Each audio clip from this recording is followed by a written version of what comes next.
G'day, Steve Morgan here, Tackle Fridays, and it is the Tackle Fridays immediately before we take off for the 2024 Xeric Barra Tour. The 4 events up in Mackay. You would have seen in our live show during the week, all-star cast up there, not just Nicole, the tournament director, not just Tim Morgan, the winner of the last 2 events up at Tinaroo, but we have the #1 bass angler in the world, Jacob Wheeler, fishing with Timmy. We got Carl and Gussie across again. Gussie is just addicted to them. And of course, all of the Barra stars that you've seen throughout the Barra series so far, and some of the new attendees for the tour. It's going to be they're always the biggest events of the year. They're always the funnest events of the year because we get up at Peter Faust and there's party nights and fish getting caught. Team of Year gets worked out. And it's a great social atmosphere, as well as a serious barramundi fishing event for what I reckon is one of the coolest tournament sport fish around. That said, we've been getting ready for that this week. And look, I'm not going to show you through all of the Barra stuff getting ready. It's an absolute fight at the back of stuff. Boat bits, tackle bits, lures, line, it's all coming together. While we're on the road for the Barra Tour over the next 2 Tackle Fridays, we'll catch up with you with some of the important lures that we're using, some of the baits that are working, and maybe get some guest speakers in there. We are staying in a house full of international bloody legends, so we'll see how that goes. But some other things have been happening during this week. Today we're going to talk a little bit about, we'll talk a bit later on about Daiwa's in-feet. They've got a sale on at the moment. I even printed it out, buy 3, get 1 free. So I thought, wow, now is the time to stock up on my in-feets for the Daiwa Broom Series next year. We'll go through some colours and some of my selections for that. These have turned up. The Eagle Eyes that they launched back around after time. These are the $1,500 forward-facing sonar. Not for beginners, just for people that don't want to spend more than $1,500 on live sonar. We'll unbox that and get into that in a while. And also, I've got this. The guys at Frogley's Offshore sent this up. This is the camo technical shirt from Atomic. This is my script about what's on it, because I don't know about it. Looks like a hooded fishing shirt to me, but apparently the hooded Atomic camo technical fishing shirt, it's a revolutionary garment designed for anglers. Blah, blah, blah, blah, blah. Hey, it's got a hood. I like the hood. Keeps the sun off the back of your neck.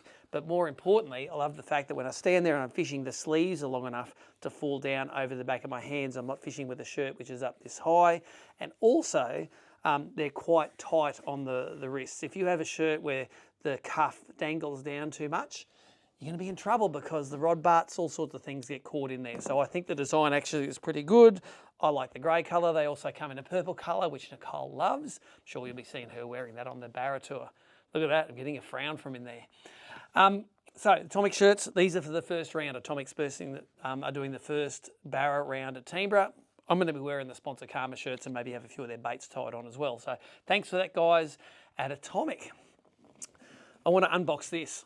This came in the mail. Joey Allen from Navico sent this through. They have hit the stores now, and I'm pretty sure if they're not already in BCF, they're going to be in there pretty soon. I think they're an exclusive for BCF until Christmas time, so if you want to get one straight away, that's where you're going to have to go to get it. I think after that point, you'll be able to get it from any of the Navico dealers that do Lowrance. One thing I was impressed, my last Lowrance sounder, it was very environmentally friendly, the box packaging. Let's pull this one out and I'll show you what's in there, because this isn't an all singing, all dancing sounder that does every single thing. It only does mapping and forward-facing sonar, or live sonar. So if that's what you want it for, you're not paying for all the extras. They come in very environmentally friendly boxes. This one here, everything's all recyclable. Welcome to the team. Let's get started. They're very proud of their environmentally friendly packaging, which means that your unit here, which is a 9-inch screen, so there is a little bit of plastic around there, but it comes in the egg cartons. So there you go. You've got those fillers there, and here is the head unit that's going to fit on your boat. So it's quite a widescreen format, more reminiscent of like a Humminbird Helix size rather than a Garmin size. So it's a wide format, which will be good for the forward view in these guys here. Comes with all the bits and pieces, instructions.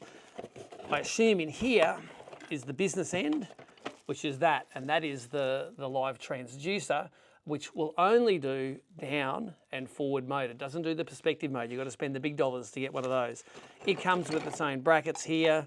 I see there's a power cord there. I see there is a bracket for mounting the head onto the deck of your boat. But there you go. There is also the brackets to mount it to your trolling motor. And I reckon where this is going to live is on the trolling motor of my little electric boat. And I'm going to do some content with that, show it to you on the water. It may not be before the Barra Tour. I think we're going to run out of time. But you will see how this goes, and we'll go take it out and test it. I'll see if you can see a bream lure 60, 70, 80, 90 feet out, which I can with some of my other live sonar units. So very compact little package. Price is amazing. Any other live sonar unit, by the time you get the sonar, the black box, the transducer, you're spending $5,000 plus on it. You can double in the water now for $1,500. So that's it. Thanks to the guys from Navico for sending through this one. This will be a review one. It will most likely get given back at the end after we work out how fantastic or otherwise it is. So there is my environmentally friendly packaging. Never going to go back in that box again. All right, this is the meat of today. We've done a lot of Barra stuff recently. Haven't done a lot of bream and bass stuff, and I think you guys have been missing out. So I thought that Daiwa in-feet sale, and let me read through it. Got to do the technical things right. You buy 3 of these baits and you get 1 free. So it's the same as nearly like a 30% discount, I suppose. Buy in three in-feet hard body lures and get the 4th in-feet lure of equal or lesser value free. Promotional period 4th of October, so it's been going a few weeks, until the 15th of November, so it's going for another 2 weeks.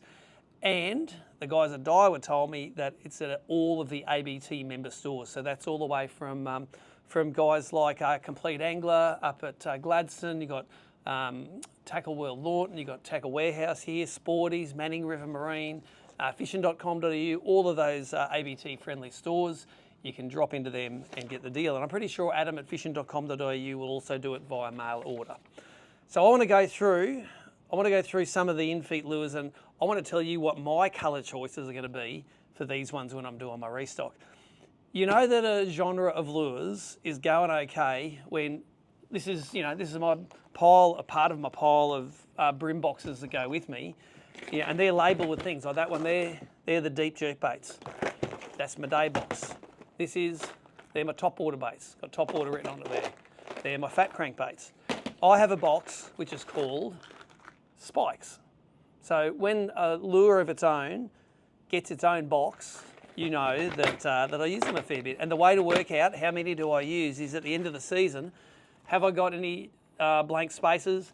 Yes, I do. I've got ones that, my favourite colours, I've used them all. I have lost them, snagged, stolen, whatever. They're not there anymore and I need to restock. So let's go through all of the different of my favourite models in the in-feets and what colour that I'll use. And instead of rattling through the boxes and hold them up, I think I'll just put a picture of the colour beside. And at the end of it, if you want that information, I'll make sure I list them all out in the comments down below, whether that's Facebook or YouTube. All of those colours will be down below. Just remember, if you're watching this after the 15th of November, you're paying full price for them. But if you want to do it the next 2 weeks, you can get yourself some specials. Let's start off with the spikes. I've got my spike box here, needs a restock. Several different models of the spikes. The first one that came out, I think, was the 53. The Spike 53 is 53 mil long, so it's a size which is, I think, suitable for big bream and for bass. Had a tournament at the Clarence years ago where we jerk baited the crap out of the bass in dirty water on that spike, and it was in a matte. No, it was a brown Suji colour, that one. But that's not the one I'm going to restock with because I've still got a few of those in my bass box. Let's start off with the 44 medium runner. That's this lure here. It's the one that Tommy Slater from Daiwa likes using. All of the pursuit videos and all the ABT highlights, you see him crankbaiting these around the washes in Sydney. There are 2 sorts. There's the medium runner and there's the deep runner. The medium runner, I would choose matte prawn. It's a colour that I really didn't like at the start. It's sitting there now. But I've grown to love it just because it catches fish everywhere. I sort of looked at it originally. I said, it doesn't know whether it's a solid or a clear colour. Not going to use it. I reckon one of my non-boaters, and if you were the non-boater that did this, let me know. Because I remember I was fishing with a non-boater that was absolutely toweling me up on this colour. So now it's become one of my favourites, the matte prawn in the medium runner, the MR. In the deep runner though, I would go for the brown Suji UV. You know, I've got the 53s in that colour.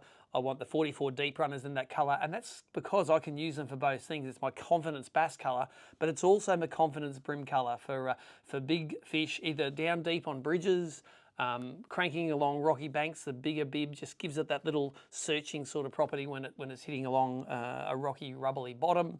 I think it's a pretty good universal lure, and both for blacks and for yellowfin brim. So it'll be brown suji in that 44 deep runner.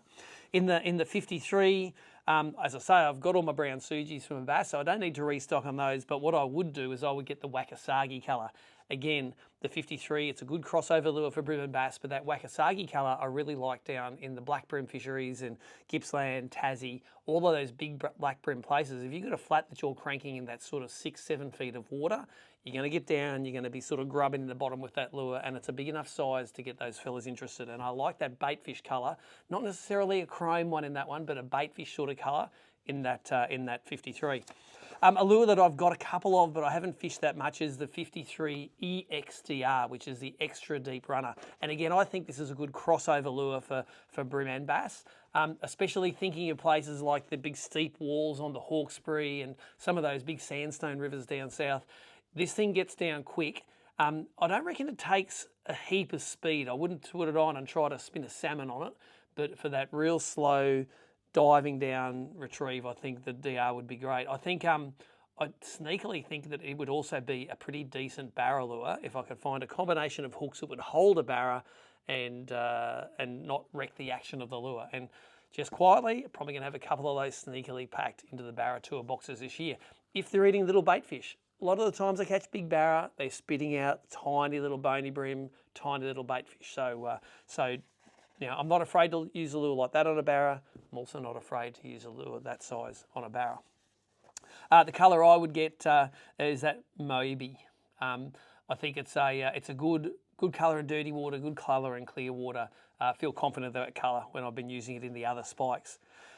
Let's talk about this next one. This is one of Tucker's special. It's called and if Tommy Wood was going to call it, he'd call it the Sazanami. The Sazanami. You've got to say it. Sazanami. You've got to say it like you're a samurai. No intro needed for that one. It's a shallow jerkbait, and for me, it's unashamedly a southern black brim lure.